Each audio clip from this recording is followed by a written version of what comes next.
UFC 317 इलिया टुपुरिया fight करने वाला है चार्ल्स ओलिवेरा के साथ और इसीलिए मैंने सोचा कि व्हाई नॉट में कि इलिया टुपुरिया के लिए इस पूरी लाइट वेट डिवीजन में टॉप 5 हार्डेस्ट फाइट्स कौन सी रहने वाली हैं। तो ये वीडियो रहने वाली है टॉप 5 लाइट वेट फाइटर्स की जो मुझे लगता है कि इलिया टुपुरिया के लिए सबसे हार्ड मैचअप्स हैं, उनकी स्ट्रेंथ क्या है जिससे कि वो इलिया टुपुरिया को बीट कर सकते हैं एंड ऑल्सो उनकी वीकनेस क्या है जिससे कि इलिया टुपुरिया उन्हें बीट कर सकता है। तो नंबर 5 प्लेस पे जिस फाइटर को मैंने रखा है वो थोड़ा सा तुम्हें शॉक कर सकता है क्योंकि ये फाइटर टॉप 15 में नहीं है, जहां पर मैं बात कर रहा हूं इग्नाशियो बाहामोंडेस की। Super long 6'3" Ignacio Bahamondes one of the tallest fighter है इस पूरी लाइटवेट डिवीजन में, जहां पर शायद से उसकी हाइट 6'2" या फिर 6'3" है। तो ऑटोमेटिकली इलिया टुपुरिया के अगेंस्ट उसके पास बहुत बड़ी साइज की एडवांटेज है। वो स्टिल एक 27 ईयर ओल्ड यंग फाइटर है, बट जैसे जैसे उसकी एज बढ़ते जा रही है वो और ज्यादा इंप्रूव होते जा रहा है। ये हमने उसकी लास्ट कुछ फाइट्स में देखा है, जहां पर वो मैनुअल टॉरेस को बीट करता है और फिर उसके बाद जो उसने जेलन टर्नर को सबमिट किया था वो भी बहुत ज्यादा इंसेन था। तो अगर फ्यूचर में 1 या फिर 2 साल बाद अगर ये फाइट होती है तो इग्नाशियो बाहामोंडेस के पास है वो एबिलिटी जिससे कि वो इलिया टुपुरिया को बीट करते। अब फाइट में इग्नाशियो बाहामोंडेस इलिया टुपुरिया को ट्रबल में कैसे डाल सकता है, तो वो है उसकी स्ट्राइकिंग एबिलिटी, जहां पर वो एक बहुत लॉन्ग फाइटर है तो उसके पास 6 to 7 इंचेस की रीच एडवांटेज रहने वाली है। एंड इग्नाशियो बाहामोंडेस के पास वो 1 पंच नॉकआउट पावर भी है, जिससे कि अगर इलिया टुपुरिया टैग होता है तो अब ये 145 पाउंड्स नहीं बचा है बल्कि 155 पाउंड्स में ये फाइट हो रही है। तो सपोज कि इलिया टुपुरिया डिस्टेंस को क्लोज करने के लिए अपने पंच कॉम्बिनेशंस को थ्रो कर रहा है, वो हल्का सा डैमेज लेने के लिए भी रिस्क कर रहा है और वहीं पर इग्नाशियो बाहामोंडेस उसके ऊपर एक बिग पंच को लैंड कर देता है। या फिर क्लिंच में जो इग्नाशियो बाहामोंडेस बहुत अच्छी बात करता है वो है कि वो अपने ओपोनेंट्स के ऊपर नीज को लैंड करता है क्लिंच में, और क्योंकि इलिया टुपुरिया का साइज बहुत छोटा रहने वाला है तो इसीलिए इग्नाशियो की ये जो नीज हैं ये और भी ज्यादा एंड और भी पावरफुल वे से लैंड होने वाली हैं, तो इलिया टुपुरिया को ट्रबल आ सकती है। आई रियली थिंक इग्नाशियो बाहामोंडेस के पास एबिलिटी है कि वो इलिया टुपुरिया को ट्रबल में डाल दे। बट अब इसके साथ अगर वीकनेस की बात करें तो सबसे पहली बात तो यह है कि इलिया टुपुरिया की ग्रैपलिंग बहुत अच्छी रहने वाली है इग्नाशियो के अगेंस्ट। तो अगर वो इग्नाशियो को ग्राउंड में लेके जाता है तो अभी तक इग्नाशियो बाहामोंडेस की इतनी ज्यादा ग्राउंड गेम टेस्ट नहीं हुई है, तो वी डोंट नो कि वो कैसे फाइट करेगा। मे बी वो अपनी बैक को दे दे, और इलिया टुपुरिया रियली एक 6 सबमिशन आर्टिस्ट है तो वो ग्राउंड में ही बिना कोई स्टैंडिंग फाइट किए इग्नाशियो बाहामोंडेस को सबमिट कर सकता है।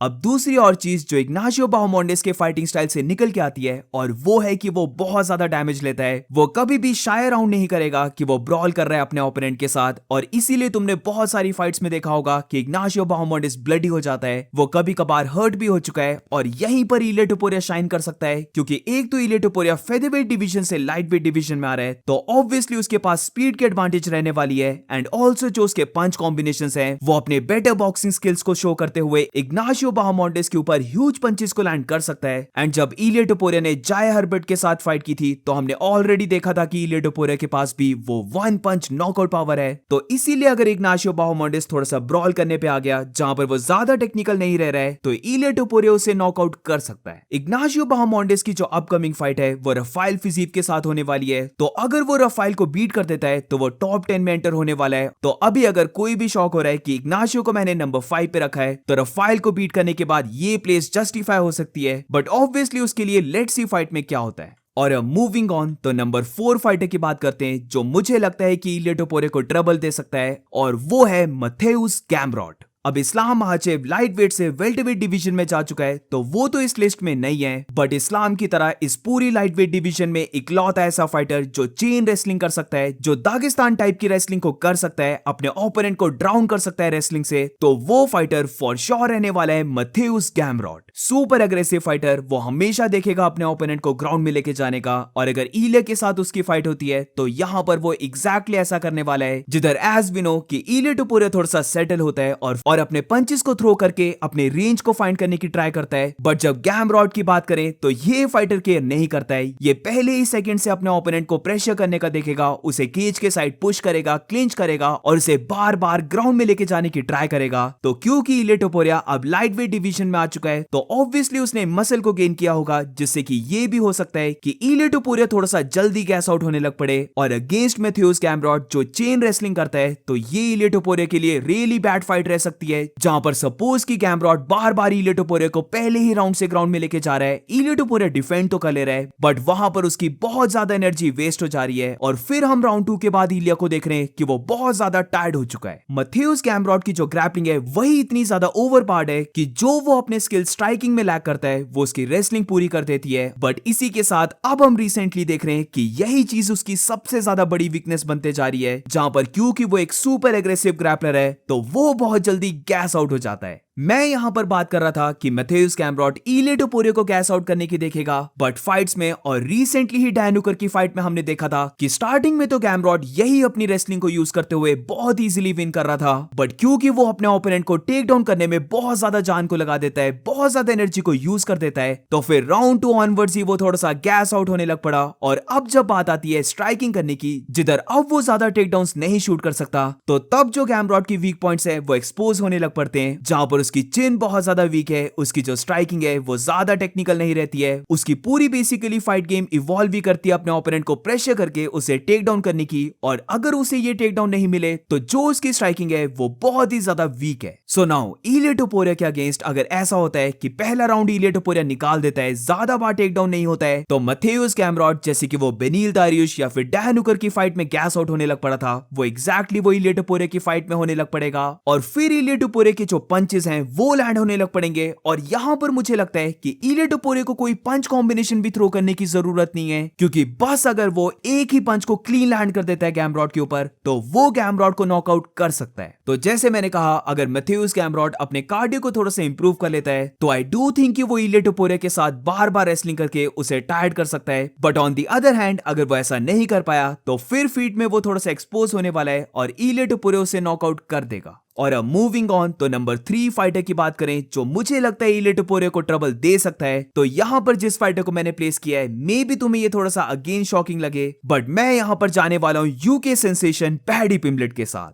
आई नो कि ये चीज मैंने भी बहुत बार बोली थी कि इलिया टुपुरे मर्डर कर देगा पैडी पिम्बलेट का, बट अब जैसे जैसे पैडी पिम्बलेट एडवांस करते जा रहा है हम क्लियरली उसकी फाइट गेम में इंप्रूवमेंट को देख सकते हैं, जहां पर जस्ट अभी उसने माइकल चैंडलर को बीट किया था। और मेन बात यहां पर है कि जिस वे से उसने माइकल चैंडलर को बीट किया था वो बहुत ज्यादा इंसेन था देखना, क्योंकि यहां पर पैडी ने बहुत ही कम डैमेज को लिया है। उसकी ग्रैपलिंग बहुत अच्छी लगी, उसकी स्ट्राइकिंग बहुत अच्छी लगी, जो वो बहुत ही सॉलिड लेग किक्स को थ्रो कर रहा था, अपनी रेंज को मेंटेन रख रहा था, वो बहुत अच्छा लगा। और इसीलिए fight by fight Paddy Pimblett बहुत ज्यादा इंप्रूव होते जा रहा है। तो अगर सपोज पैडी पिम्बलेट किसी टॉप रैंक फाइटर के साथ फाइट करता है, उसे बीट कर देता है और फिर फ्यूचर में इलिया टुपुरे के साथ उसकी फाइट होती है, तो तब तक डेफिनेटली पैडी पिम्बलेट और भी ज्यादा इंप्रूव कर जाएगा। ऑब्वियसली इलिया टुपुरे के अगेंस्ट यहां पर भी पैडी पिम्बलेट के पास साइज और रीच की एडवांटेज रहने वाली है, और लास्ट फाइट में हमने देखा था कि वो इस चीज को बहुत अच्छे से यूटिलाइज कर रहा था। तो अगर इलिया के साथ फाइट होती है तो मैं फॉर श्योर देख सकता हूं कि इलिया टुपुरे उस गैप को क्लोज करने के लिए बहुत ज्यादा पंचेस अपने फेस में एब्जॉर्व कर रहा है ताकि वो डिस्टेंस को क्लोज कर सके। और यहीं पर पैडी पिम्बलेट शाइन कर सकता है क्योंकि वो बहुत ज्यादा सर्कल अराउंड करता है, तो जब भी उसका ओपोनेंट का लगता है कि वो डिस्टेंस को क्लोज करने लगा है तो पैडी पिम्बलेट बहुत अच्छे वे से सर्कल अराउंड कर जाता है। और सिमिलरली ये चीज अगर वो इलिया टुपुरे के अगेंस्ट करता है तो वो इलिया टुपुरे को पूरी फाइट में रेंज के आउटसाइड रख सकता है और उसे बेसिकली पॉइंट फाइटिंग करके बीट कर सकता है। अब ग्रैपलिंग की भी बात करें तो ये एक ऐसी फाइट है जहां पर इलिया टुपुरे को इतनी ज्यादा बड़ी एडवांटेज नहीं मिलने वाली है ग्रैपलिंग में, क्योंकि पैडी पिम्बलेट का भी स्ट्रॉन्ग पॉइंट इसकी ग्रैपलिंग है। तो अगर ये फाइट ग्राउंड में जाती है तो ये भी देखना इंटरेस्टिंग होगा कि दोनों में से कौन सा फाइटर टॉप पोजीशन को पा रहा है, कौन सा फाइटर ग्राउंड में एक्सचेंजेस को विन कर रहा है, क्योंकि दोनों की ग्रैपलिंग काफी अच्छी है। बट अगर फाइट की बात करें तो मुझे नहीं लगता कि पैडी पिम्बलेट या फिर इलिया टुपुरे ये दोनों एक दूसरे के अगेंस्ट टेक डाउन्स को शूट करने वाले हैं।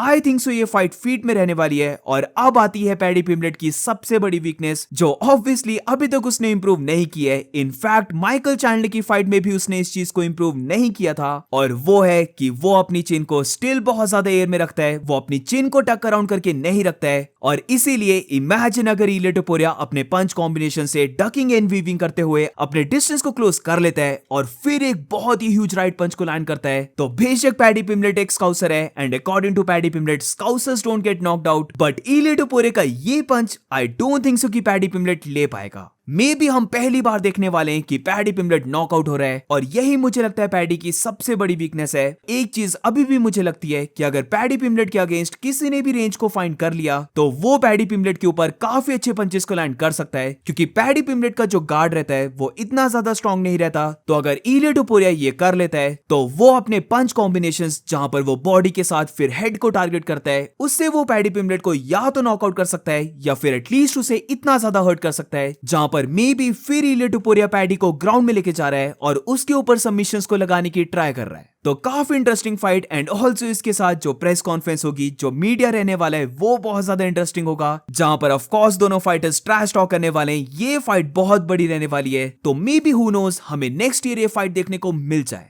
और अब मूविंग ऑन, तो इस टॉप 5 में नंबर 2 फाइटर के बारे में बात करते हैं जो मुझे लगता है इलिया टुपुरिया को सीरियस ट्रबल दे सकता है। तो मेरे अकॉर्डिंग वो फाइटर रहने वाला है farmer lightweight champion Charles Oliveira. अब मैं जितना हो सके उतना ज्यादा अनबायस्ड रहूंगा, जहां पर एक चीज मैं नोटिस कर रहा हूं जब से ये फाइट अनाउंस हुई है कि चार्ल्स ओलिवेरा और इलिया टुपुरिया की फाइट होने वाली है, ओलिवेरा को पता नहीं क्यों लोग कुछ ज्यादा ही अंडर एस्टिमेट कर रहे हैं। पता नहीं क्यों हर कोई ये चीज भूल जा रहा है कि Justin Gaethje, Dustin Poirier, Michael Chandler, even Arman Tsarukyan के साथ भी रेजर क्लोज फाइट, इन सब में चार्ल्स ओलिवेरा ने ऑलरेडी शो कर दिया है कि उसके पास कितनी ज्यादा एबिलिटी है। तुम उसे हर्ट करोगे, वो वापस फीट में खड़ा होगा और हमेशा देखेगा अपने ओपोनेंट को हर्ट करने का। उसने जस्टिन गेची को ब्रेक किया, उसने डस्टिन को ब्रेक किया, और ऑलमोस्ट उसने अरमान सरूकिन को भी ब्रेक कर दिया था। अब वो पता नहीं कैसे अरमान सरूकिन ने उस शो को सरवाइव कर लिया, बट फिर भी ये थोड़ा सा कंट्रोवर्शियल लॉस था। और इसके ऊपर से सबसे बड़ी बात तो यह है कि जिस वे से चार्ल्स ओलिवेरा ने माइकल चैंडलर को दूसरी बार बीट किया था, जहां पर हर कोई उस टाइम पर बहुत ज्यादा इंप्रेस हुआ था कि चार्ल्स ओलिवेरा अब एक तो ज्यादा बड़ा फाइटर लग रहा है, वो ज्यादा ह्यूज लग रहा है, और इसी के साथ अब वो इंटेलिजेंट वे से फाइट कर रहा है, जहां पर वो फाइट को ग्राउंड में लेके जाने की देख रहा है। तो उस टाइम पर तो हर कोई बात कर रहा था कि अब इस्लाम महाचेव के साथ जो रीमैच होगा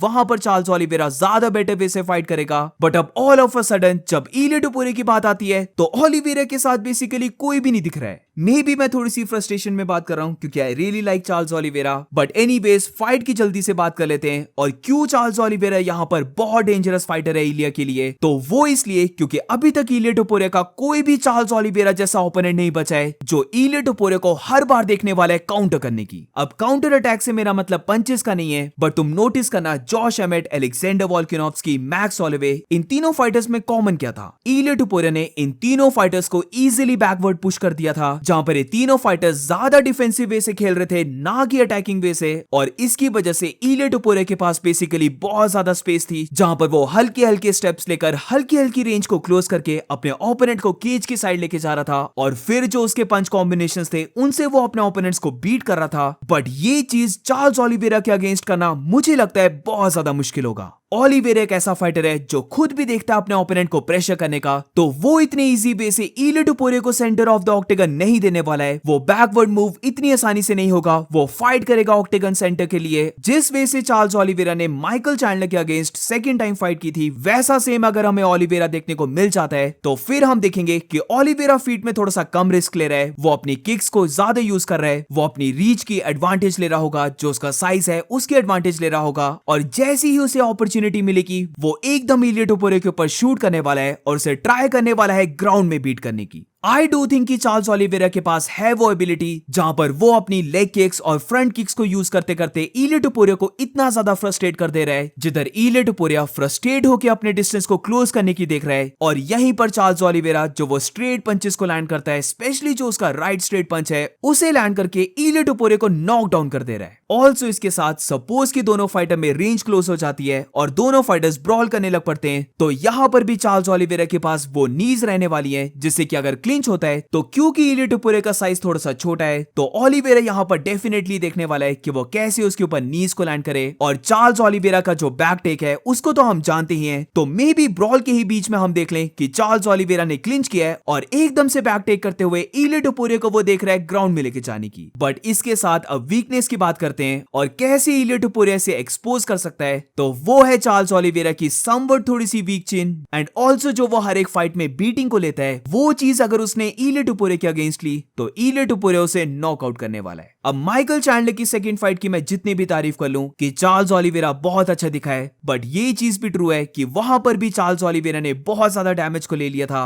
और ये सेम पैटर्न उसकी हर एक फाइट में रहता है। बी इट डस्टिन पोरियर या फिर जस्टिन गेची की फाइट, हर एक फाइट में वो समवट थोड़ा सा नॉकडाउन होता है, वो हमेशा हर्ट होता है। और ये चीज अरमान सरूकिन की फाइट में हम देख चुके हैं कि अगर ओपोनेंट सक्सेसफुल हो जाता है चार्ल्स ओलिवेरा को थोड़ा सा बैकवर्ड मूव करवाने में, तो फिर जो ओलिवेरा का गार्ड है वो बहुत ही ज्यादा वीक रहता है। उसका जो मुay थाई स्टाइल है जहां पर वो अपने गार्ड को काफी ऊपर रखता है, तो ये चीज उसकी डाउन चले जाती है और यहीं पर इलिया टुपुरे शाइन करता है, जिधर अगर वो चार्ल्स ओलिवेरा को बैकवर्ड मूव करवा देता है, केज के साइड पुश कर देता है, तो फिर ये गारंटी मान लो कि कोई ना कोई तो पंच इलिया टुपुरे चिन पे कनेक्ट करने वाला है। ऑल्सो इसके साथ अगर स्टांस की ही बात लगी है तो जैसे मैंने कहा चार्ल्स ओलिवेरा जो अपना गार्ड है वो बहुत ही ज्यादा ऊपर रखता है और जब भी इलिया टुपुरे पंच कॉम्बिनेशन को थ्रो करता है तो गेस व्हाट वो कहां टारगेट करता है। इलिया टुपुरे के जो पंच कॉम्बिनेशन रहते हैं उसमें हमेशा कपल ऑफ बॉडी पंचेस रहते हैं और फाइट में चार्ल्स ओलिवेरा इसी हाई गार्ड से आता है और अगर दोनों के बीच में डिस्टेंस क्लोज हो जाता है तो डोंट बी सरप्राइज्ड अगर इलिया टुपुरे ने बॉडी पंचेस से भी चार्ल्स ओलिवेरा को नॉक डाउन कर दिया। इसके ऊपर से चार्ल्स ओलिवेरा अनदर ऐसा फाइटर है जो all time lightweight division में one of the top fighters में से एक आता है। वो फैन फेवरेट फाइटर्स है और अभी इलिया टुपुरे ऐसी स्ट्रीक में चला हुआ है जिधर वो ऐसे ही लेजेंड्स को नॉकआउट करते हुए आ रहा है। और अब मूविंग ऑन तो इस लिस्ट में नंबर 1 फाइटर की बात करते हैं जो मुझे लगता है कि इलिया टुपुरे के लिए सबसे ज्यादा हार्ड मैचअप होगा, तो वो मेरी ओपिनियन में रहने वाला है अरमान सरूकियन। इस पूरी लिस्ट में अरमान ही एक ऐसा फाइटर है जो इलिया टुपुरे के साइज के अराउंड है, बट इसी के साथ वो इलिया से भी यंग फाइटर है, जहां पर भी ऑल नो कि उसकी ग्रैपलिंग तो इंसेन है ही, बट रीसेंट कुछ फाइट्स में जो उसकी स्ट्राइकिंग है वो भी बहुत ज्यादा इंप्रेसिव बनते जा रही है। और इसीलिए मुझे लगता है इलिया टुपुरे तो क्या पूरी लाइट वेट डिवीजन का जो नंबर 1 थ्रेट रहने वाला है वो अरमान सरूकियन ही रहने वाला है। अब दोनों की अगर फाइट की बात करें तो मे बी इस लिस्ट में अरमान सरूकियन एक ऐसा फाइटर रह सकता है जिसकी ग्रैपलिंग इलिया टुपुरे से भी बेटर हो सकती है और ये एक ऐसा फाइटर बन सकता है जो इलिया टुपुरे के अगेंस्ट जरा भी अफ्रेड ना हो डिस्टेंस को क्लोज करने में और इलिया टुपुरे के ऊपर टेक डाउन्स को शूट करने में। आई नो कि मैथ्यूज गैमरॉट भी ये करेगा, बट फिर भी उसका नॉकआउट रहने का चांस रहेगा और वो बहुत जल्दी गैस आउट हो जाता है। बट अगर अरमान सरूकियन ग्रैपलिंग करता है तो वो फिर भी इतनी जल्दी गैस आउट नहीं होने वाला है और इसके ऊपर से अरमान ही एक ऐसा फाइटर रह सकता है जो इलिया टुपुरे की पेस को मैच कर सकता है। वो मे बी इनफैक्ट इलिया टुपुरे से भी फीट में बहुत ज्यादा फास्ट हो और क्योंकि दोनों का साइज समवट सेम है तो दोनों के लिए ही मुश्किल होगा एक दूसरे को ग्राउंड में लेके जाना। वो स्टार्टिंग के राउंड्स में आई डू बिलीव कि इलिया टुपुरे से भी ज्यादा फास्ट रहेगा और वी नो कि अरमान सरूकियन कितना ज्यादा एक्सप्लोसिव फाइटर है, तो क्योंकि दोनों का जो साइज है जो रीच है वो समवट थोड़ी सी सेम है, तो इसीलिए अगर दोनों फाइटर्स एंगेज करते हैं तो स्टार्टिंग में डेफिनेटली इसकी पॉसिबिलिटी है कि इलिया टुपुरे अपने पंच कॉम्बिनेशन को थोड़ा सा सेटअप करने की ट्राई कर रहा है, बट उसके ऑपोजिट साइड अरमान सरूकियन फुल फोर्स से आता है। वो एक्सप्लोसिव रहकर इलिया टुपुरे के ऊपर बहुत ज्यादा पंचेस को लैंड करने लग पड़ता है और हु नोज यहां पर मे बी इलिया टुपुरे हर्ट भी हो जाए। अब दोनों की जब हम ग्राउंड गेम की बात करते हैं तो मैं यहां पर अरमान को थोड़ा सा ज्यादा बेटर बोलने वाला हूं और वो इसलिए क्योंकि अभी मुझे लगता है कि अरमान सरूकियन की जो रेसलिंग है वो ज्यादा बेटर है इलिया टुपुरे से। इलिया टुपुरे को अभी तक हमने ज्यादा रेसल करता हुआ नहीं देखा है, तो इसीलिए अरमान को मुझे ऊपर रखना होगा। एंड ऑल्सो इसके साथ जब ग्राउंड एंड पाउंड पंचेस की बात होती है तो पूरी लाइट वेट डिवीजन में आई थिंक अरमान सरूकियन सबसे बेस्ट फाइटर रहता है यहाँ पर, जिधर वो अपने ओपोनेंट के ऊपर पंचेस को लैंड करना रोकेगा ही नहीं, वो लगातार ग्राउंड एंड पाउंड पंचेस से अपने ओपोनेंट को बेसिकली बीट कर देगा और तब तक ये पंचेस को थ्रो करता रहेगा जब तक रेफरी फाइट को स्टॉप नहीं कर देता। तो ये चीज भी देखना काफी इंटरेस्टिंग होगा कि अगर बाय चांस फाइट ग्राउंड में जाती है तो फिर कौन सा फाइटर अपर हैंड लेने वाला है, क्योंकि दोनों ही फाइटर्स बहुत अच्छे ग्राउंड में। और अरमान का हम एक चीज जानते हैं कि इवन अगर उसे कोई टेक डाउन भी कर ले तो वो कभी भी ग्राउंड पोजीशन को एक्सेप्ट नहीं करता है, जहां पर हमेशा वो बहुत अच्छा स्क्रैम्बल करते हुए वापस अपनी फीट में खड़ा हो जाता है। ऑल्सो इस फाइट में मुझे लगता है कि अरमान सरूकियन ज्यादा लेग किक्स को थ्रो करेगा, क्योंकि इलिया टुपुरे को जो फाइटिंग स्टांस है उसमें वो हैवी रहता है अपनी लीड लेग यानी कि लेफ्ट लेग में। और ये चीज मैंने वैसे पहले नहीं बोली, but not only Arman, basically हर कोई फाइटर इस चीज को एक्सपोज करने की ट्राई करेगा। बस मुझे लगता है मैथ्यूज गैमरॉट ये नहीं कर पाएगा, बट उसके अलावा जितने भी यहाँ पर लिस्ट में नाम है वो सब ट्राई करेंगे इलिया टुपुरे की लेग्स को चॉप करने की। तो जैसे मैंने कहा अरमान सरूकियन एक बहुत ज्यादा फास्ट फाइटर रहने वाला है, तो इलिया टुपुरे के लिए डेफिनेटली स्टार्टिंग में ट्रबल होगी अरमान अरमान को रीड करके अपने पंचेस को सेटअप करने की। बट यहीं पर अब बात आती है कि कैसे इलिया टुपुरिया अरमान के वीक पॉइंट्स के एडवांटेज ले सकता है, और वो यही चीज है कि अगर एक बार इलिया टुपुरिया ने अरमान को रीड कर लिया तो आई डू थिंक कि इलिया टुपुरिया अरमान को बहुत बुरा काउंटर करने वाला है। जिधर नोटिस करना कि जब भी अरमान सरूकियन अपने पंचेस को थ्रो कर रहा होता है, वो भी जब वो डिस्टेंस को क्लोज करता है, तब जाकर जब वो अपने पंचेस को थ्रो कर रहा होता है